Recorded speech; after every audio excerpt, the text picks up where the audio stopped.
Quotation पड़े केउठी काम सरिछि तो आउ केउठी पिला उठाई छाड़ दिया जायछि। केतेक स्थान रे छात पड़ी काम ठप। काम बंद जोगु अनेक स्थान रे गछलता भर्ती।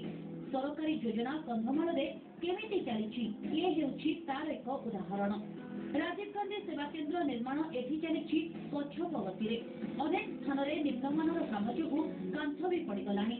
काम न सारी ठिकादार पैसा नहीं छु। एले सीमेंट रड मजूरी आदि दर बढ़ी चलिछि। एले ए सब प्रति काहारी निघा नाही। पंचायत ऑफिस रे सेटा अधा पंद्रह रह जायछि। गछ उठी गलानी।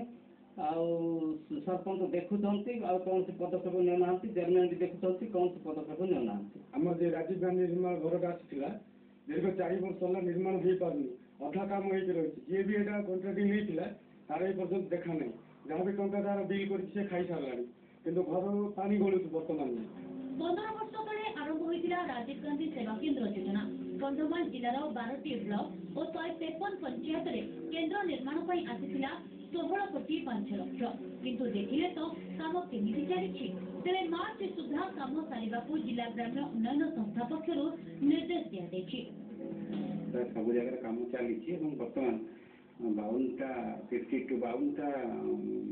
पंचायत काम सरी बाकी गुड़िया विभिन्न स्टेजेस रही आम गोटे रिव्यू भी नहीं डिस्ट्रिक्ट लेवल कलेक्टर गोटे प्रकार से रिव्यू चलता बड़ बड़ वार्ड फुटिंग कम सारे पीडी मान इन्स्ट्रक्शन देचु आम मार्च 31 तारीख समस्त साहित्य को आशा कर 15 वर्ष धरी केन्द्र काम सरी पारुनथिबा बेले एथिपई आउ केते दिन अपेक्षा करबाकू पड़िबो ता उपरे एबे समस्त नजर। Phulbani camera person Sushant